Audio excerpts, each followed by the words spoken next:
What's up, everybody? This your boy Chris Reed Beats back with another video. And in this video, we're going to be transforming our sound from this to this. Where do we begin? We begin at the early stages of hip hop when sampling drum breaks was how we was able to create music. Sample-based production is very prominent in hip hop music. We would use devices such as the MPC or the SP1200 to sample or record drum breaks from vinyl records. By recording those drum breaks, we were able to slice them up into the pads and then play them, sort of like this.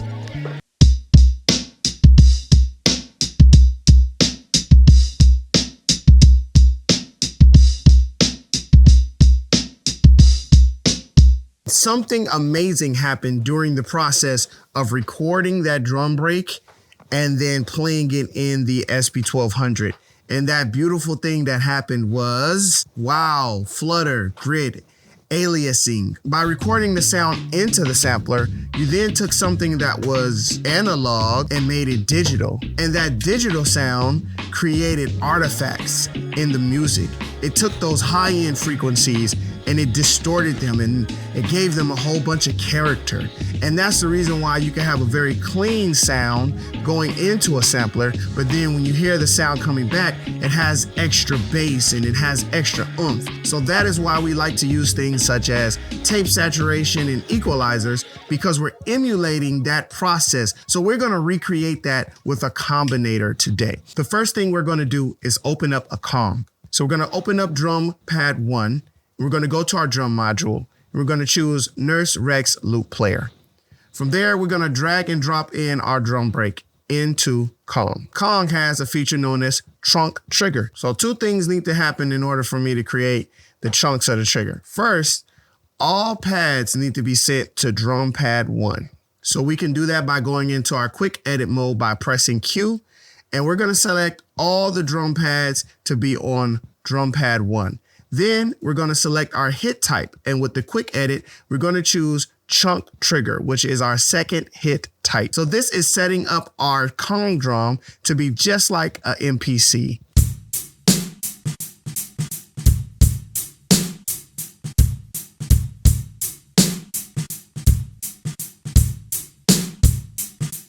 Now we're going to add Scream 4 to this Kong. We're going to right click on the Kong and go to Effect Devices. And then we're going to choose Reason Studios and head over to Scream 4 Distortion. And by adding Scream 4 Distortion to Kong, we will instantly change the sound.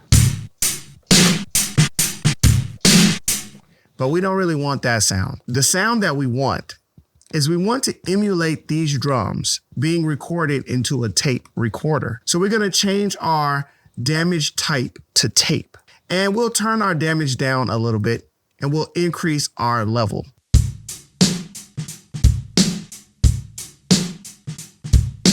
And just for comparison, let's hear it bypassed.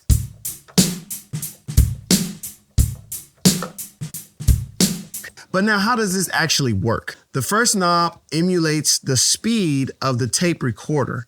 So if we turn the knob to the right, we get a crispier sound. And if we turn the knob to the left, we get a more duller sound.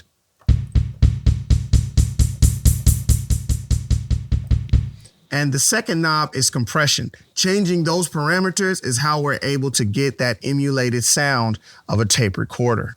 Then we can also add in some damage.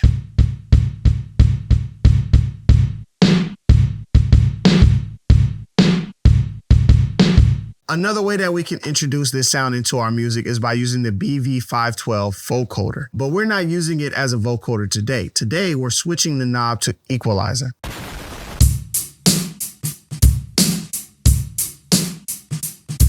One change that we can see immediately is by using the shift knob. It shifts the frequency bands either +1 or -1. So you will get less low frequency bands if you shift it up +1, and you will get less high frequency bands if you shift it down 1.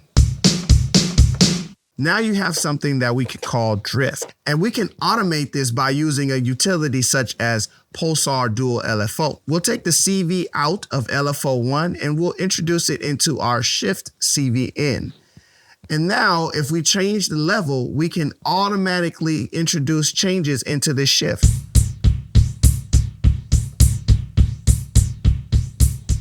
We are adjusting the shift of the vocoder by CV modulation. And it creates like a cool phaser effect. And we can change the rate. So while we're at it, why don't we add in our screen? We can use LFO2 to adjust the parameter 1, which is our tape speed as well. We'll turn that on and turn on our temp.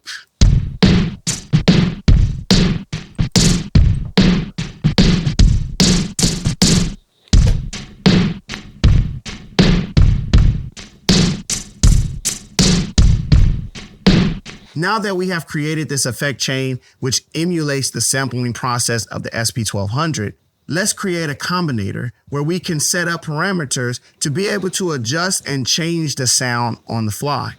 So we'll hold shift and gather each of these effects, and then we will hit combine. So I've taken some time to do some routing and configuring of the combinator, and I've mapped out 4 parameters that we can adjust on the fly: flutter, shift, age, and damage. And then I also added in a EQ bass boost just for fun. I'll show you our clean sound.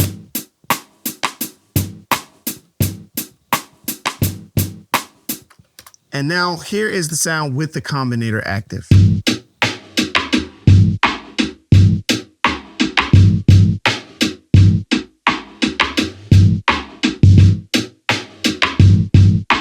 Turning the flutter down turns off that Pulsar LFO that's affecting our tone shift of the BV-512.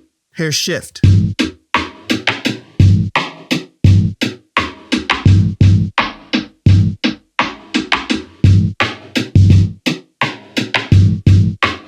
Shift gives us our starting point for our sound in the BV-512. Next is age. And the lower the fader is set, the lower the year. The higher the fader is set, the higher the year. And what that just means is more clarity is introduced the earlier we're getting, or the more age that's being added in.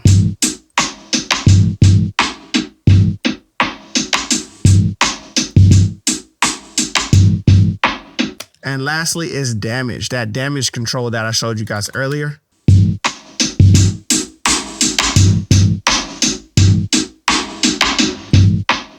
So now that we have the drums, let's start adding in some other elements.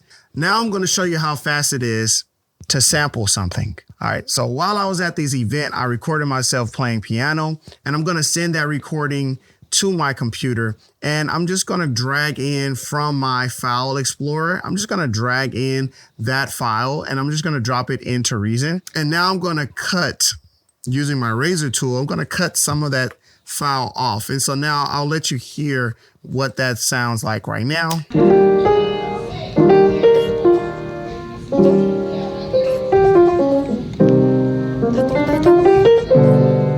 So it's kind of like some random notes here and there. But what we can do is we can double click and we can go into slice edit mode. And if we go into slice edit mode, we can right click and bounce as a Rex loop. Now this is very important and very powerful because now you have this Rex loop that you can use in Kong. So we can take this Rex loop and we can drop it into Kong, and using our chunk trigger system, we can splice this guy up.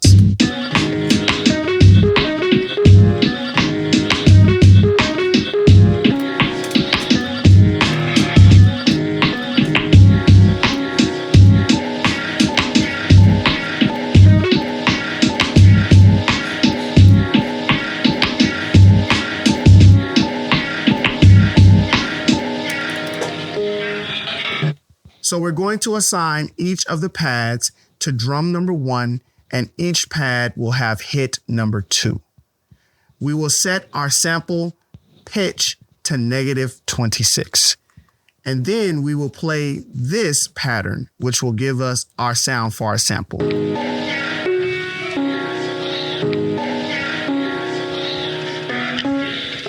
Now let's hear that with the drums.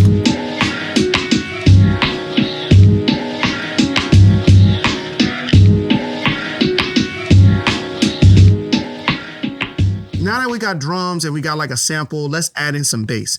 I'm going to go to LANDR.com and I'm going to search through some of their samples. And I'm just going to choose a bass guitar sample that's also in the key of E.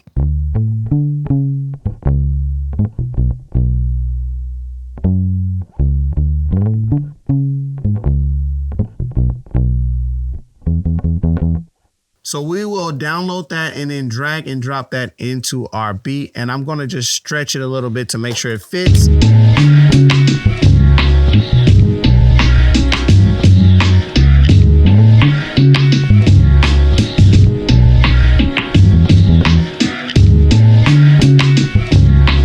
I like that. I think I'm going to just have that loop a little bit like this.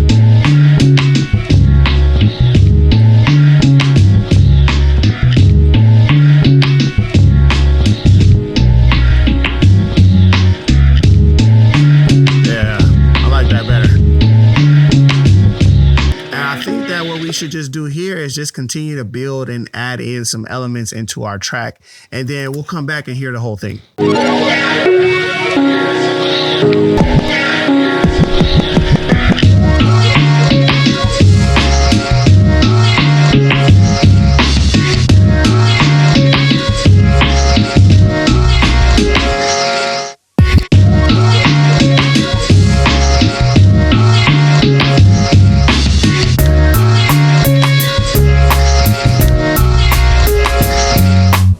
Combinator will be available for you to download in the description below. Thank you guys so much for watching. Until next time, peace.